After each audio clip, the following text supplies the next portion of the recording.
La chronique culture à présent, Pascal Achard s'apprête à nous rejoindre. Elle nous embarque au château des Ducs de Bretagne à Nantes, au musée d'histoire de la ville, qui accueille la 4e édition de la Biennale Expression décoloniale. 2 artistes invités, 2 regards contemporains sur les collections du musée. Regardez.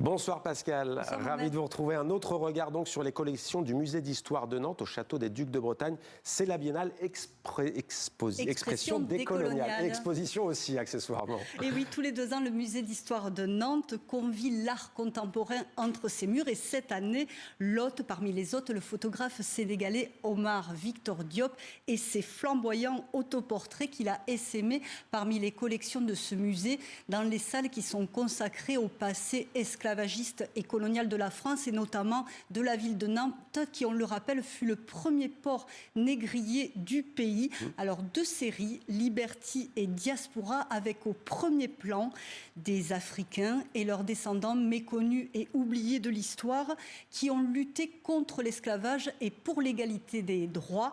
Et pour Omar Victor Diop, avoir ces autoportraits au sein des collections du musée relevait de l'évidence, comme il nous explique.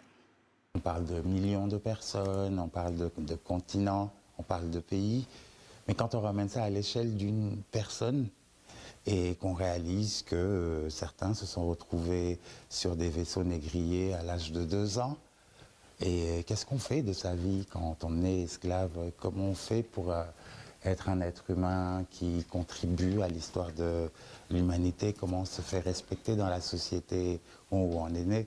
C'est ces histoires-là que j'essaie de raconter.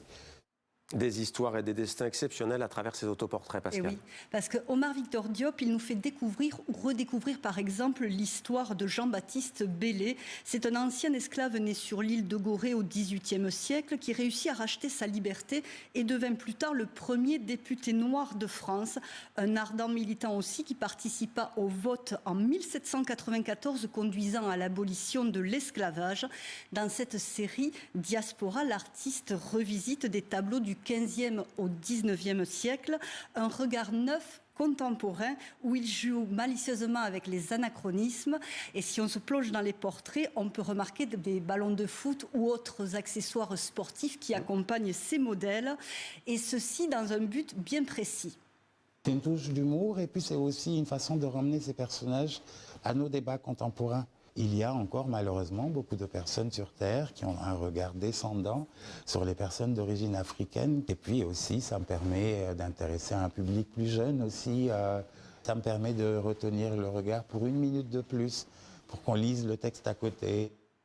Découvrir d'autres récits, c'est le but de cette biennale, mais qui pour la première fois cette année croise le regard entre 2 artistes, puisque est aussi conviée l'artiste brésilienne Rosana Paulino. Oui, on va traverser l'Atlantique, direction le Brésil, où furent déportés le plus grand nombre de captifs africains. On parle d'environ 5 millions d'hommes, de femmes et d'enfants. Et l'artiste Rosana Paulino, elle rend hommage à celle qu'elle appelle ses aïeuls.